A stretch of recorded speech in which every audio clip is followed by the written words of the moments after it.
I think I would like to talk first with the dispatcher himself because we have a very interesting story from Apple, which makes sense when you spell it out, but man, is it dumb. So let's discuss it. So actually, I take the opposite stance on this. You would. We've heard a lot, and we've talked a lot anyway in the past about some of the antitrust issues, of course, that Apple's been facing lately. Google as well actually was fined twice in a row, once for antitrust issues and once for another issue anyway by the EU specifically. And they were kind of used as a poster child anyway of it's not really, I guess it's an example. They were made an example of anyway of companies with antitrust issues that the EU deemed anyway, where large fines were imposed against these multinational companies. So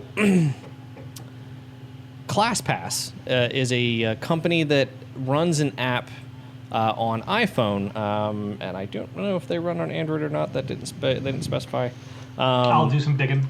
But they specifically were working before coronavirus hit about booking classes in gyms for exercise and that kind of thing. So when coronavirus hit and all the gyms had to close down, they had to pivot.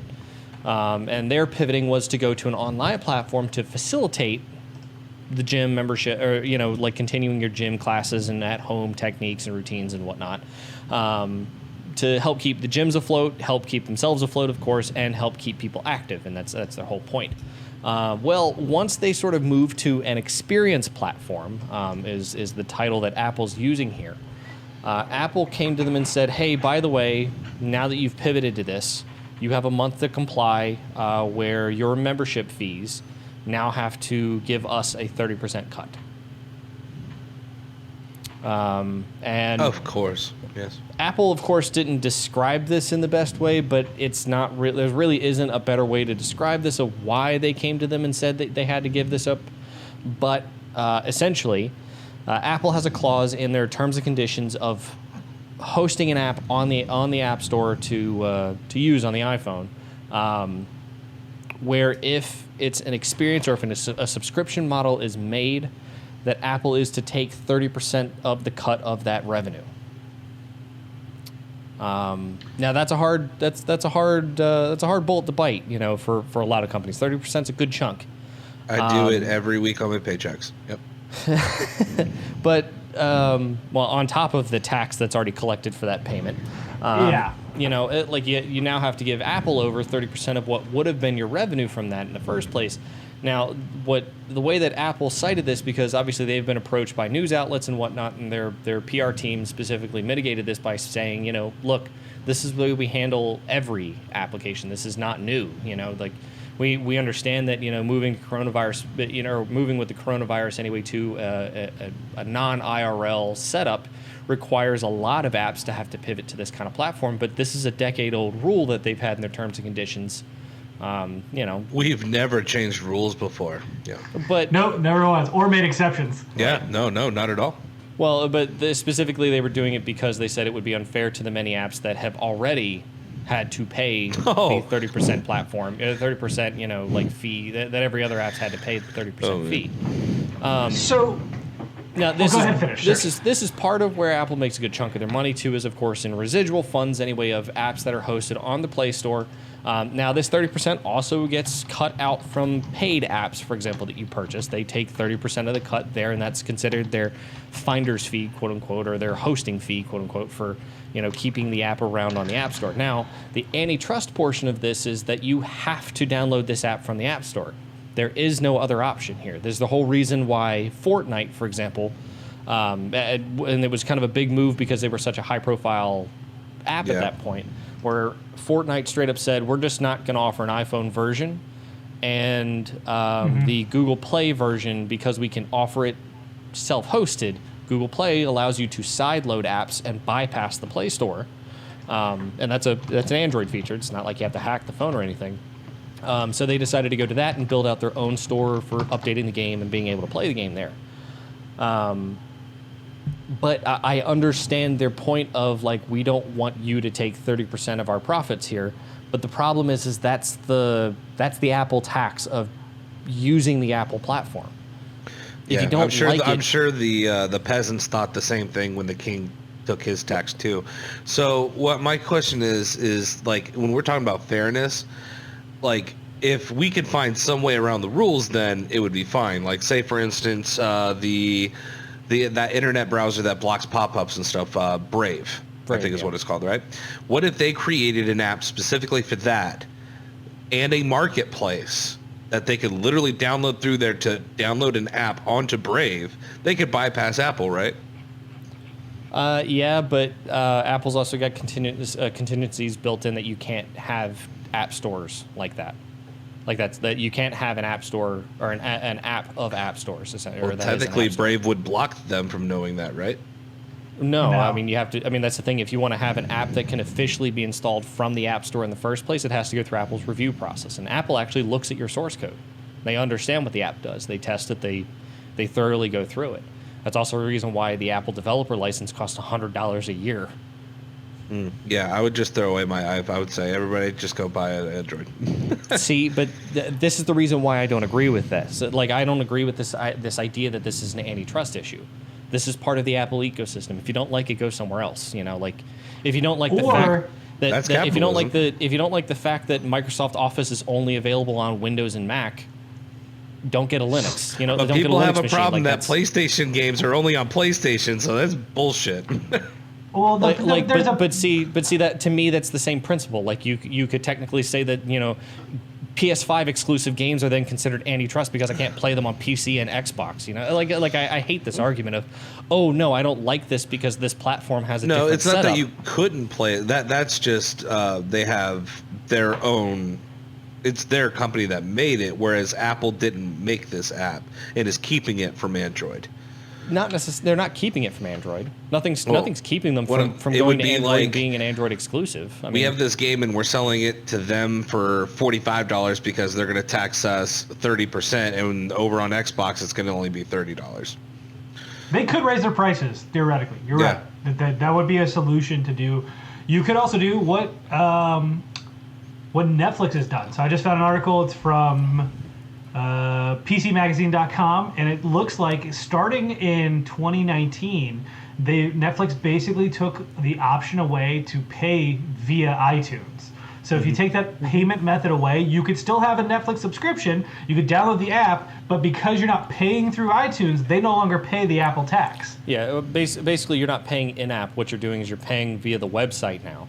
And that was a decision that a lot of companies made a while back, because if you register and do that subscription through whatever platform you're on, because like for example, a lot of the Strange Gaming streamers, I'm subscribed to them, but I had subscribed at one point through the Android Twitch app. Now Twitch doesn't care because they collect revenue off of it no matter what. The streamer's the one who ultimately gets hurt, and I found this out later and had to fix it. But if I registered through Google Play, or if I subscribed on Twitch to a streamer through Google Play, it was considered a Google Play subscription.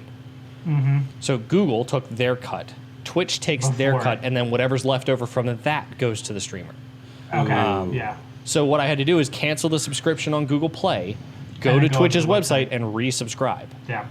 So for some numbers here, Netflix earned an average of $2.4 million per day through iOS last year. So that'd be 2018, because this is an article about 2019, which meant Apple's cut was between $350,000 to $700,000 per day, depending on how many of the subscriptions had fallen to the 15% tier. $1 trillion company. God. Yeah, the problem is that ClassPass here is also a small enough app that they fall into the higher percentage tier. Once you hit a certain mass or a certain number of subscriptions, that's when you'd actually drop down to a lower level tier, especially whenever you start getting up. Like Twitch does the same thing too. If you have a certain number of viewers or a certain number of subscribers, they take, starting with, I think it's a 10% cut, and then they slowly degrade it down to 5% or something like that. YouTube does the same thing too.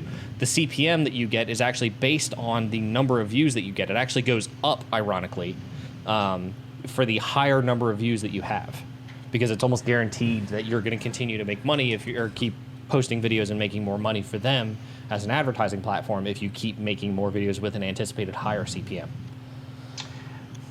Apple reported app developer earnings reaching $120 billion in January of 2019. 11 years into the App Store's existence. $34 billion come from 2018 alone. So total is $120 billion. Wait, is that a year or a month? The total $120 billion for the year of 2018. 34 billion. They're 25% of that. Yeah. 1 year. So I'm taking the emotion out of it. Mark, you are correct, right? Your argument is valid. I completely understand. They signed the dotted line. They know what they're getting into, or they're supposed to. However, I still stand by what John and I were saying as well, which is at some point in time, fuck the police. No, at some point in time, there has to be a discussion about, maybe not changing, like bending the rule, but like figuring out a better system, right? You're talking about tiers. There's got to be a better solution here, especially when we're talking about the fact that businesses are trying to survive and moving to models that they're not even sure are going to work, right? Like ClassPass can't guarantee they're even going to make the revenue necessary to carry on this business model. Well, and based on what they're talking about, it almost sounds. Now, I'm inferring this because this is what the articles, this is the way that the article's worded. But it sounds like in the midst of this, in this conversion, first off, this wasn't a problem for Apple before COVID. So whatever they were doing as far as the subscription model and whatnot beforehand, whether it was a free app or whatever, it wasn't there. Like it wasn't revenue that was present before. Yeah.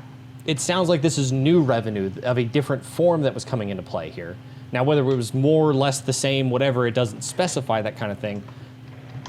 But, like, you're kind of stepping into new territory here. And my assumption here, of course, this being a much more involved platform now, is that their costs or their revenue have probably gone up a little bit from this. Because before it was just a thing of, like, you want to get paired with a teacher, that kind of thing. And that's basically what my understanding of the application is, of course. But... So I actually think what it is that this is the model they had was available, holy crap, since 2016. I'm seeing an article, October 19th, 2016, is this model sustainable? $30 gets you 30 classes. The difference here is that you would pay that once and then go to the physical classes, and then from there you would not use ClassPass, you'd sign up with those classes, right? I think with COVID, they got a spike in subscribers, and it's now all digital, so you can't go anywhere. You have to use ClassPass as your vehicle to get this stuff. Yeah. Which sounds to me like their revenue probably went up from this as a result. Yeah, absolutely. I mean, my thing is that you're making more money. You have to pay the tax to be able to make that more money in a new platform or step into a new space. Like there's new challenges, stepping into a new market space. I just feel like it just feels so dirty that, Yeah. Granted, like I'm more of I am for free market, but at the same time, I feel like there's an obvious advantage when you have a person who owns the entirety of not only a platform, but like the total control of it. It just, like, it makes me want to buy Apple less and less and less every year. And I've been doing that. I mean, the last computer I bought was not an Apple product. And it's, for $1 trillion company, they didn't get there from being stupid. So I feel like, you know what you get into when you signed up for it and you did your thing. But, as consumers, we should also be thinking about how, like, okay, I don't want to give someone else my money, so I'm going to funnel it this way after at least using Apple for a short period of time, saying, hey, go through this portal to do this, and this, and people will do it. Yeah. I mean, so the alternative here, of course, is don't straight up offer, your platform or don't offer the experience part of this platform, which is what Apple specifically was citing as part of the subscription that needs to go to them for the cut. Now, no, actually, they can do exactly what Netflix has, which is you can't sign up for the experience part in the app on an iPhone. Right. So if you have Netflix on iPhone and you try to sign up for a brand new account, it will not allow you. It's telling you have to go to the web browser, and from there you're able to sign up for the experience. Right. They could do that. I mean, they've been given plenty of time to do that. Apple gave them till the end of the year to comply. End of the year, end of the month. I thought you said end of the month earlier. So end of the month was the initial statement when all of this went public, of course. That's when Apple, I guess, backtracked a little bit and said, all right, fine, so we'll give you to the end of the year, you know. So they made an exception. Interesting. Well, not only that, but it also makes them feel like maybe we are in the wrong. And it's like, if you're not in the wrong, hold them down to the fire, and that's what you're supposed to do, right? No, that's your business model. It's not about being in the wrong. For them, it'll be more a hassle to get the bad PR. Yeah. We could literally eat whatever small amount of revenue we would earn from this. Well, yeah, ClassPass that's is my obviously point. not making enough. And they instead of just take out that fire rod, that rod out of the fireplace, and just brand them with the Apple thing. And like, we own you now. That's what it feels like to me, anyway.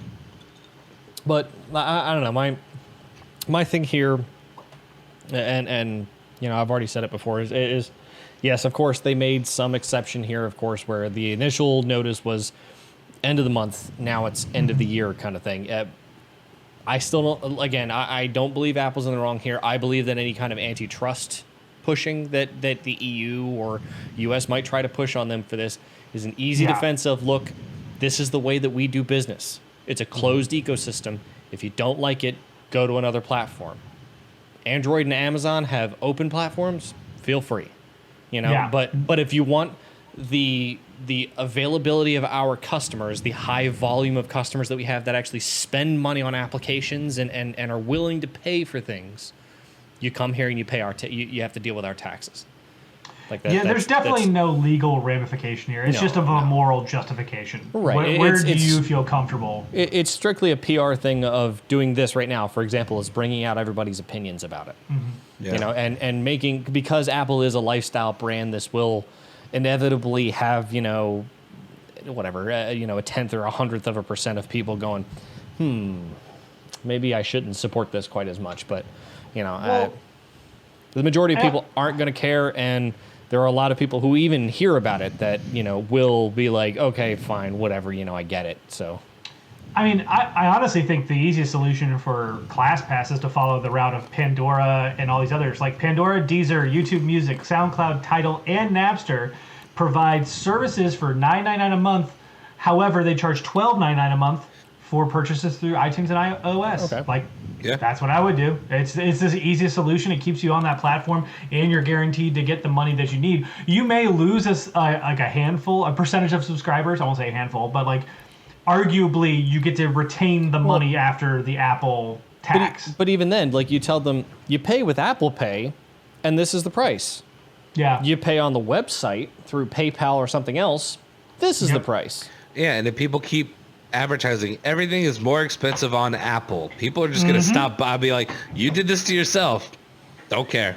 And eventually everybody's going to want to start going away from Apple. I mean, you speak with your wallet. As Brent loves to tell everybody. 100%. I don't disagree with this. I understand that this is Apple's platform, and I enjoy the convenience somewhat of Apple's products. So I'm not putting my money elsewhere. I enjoy this so much so far. So.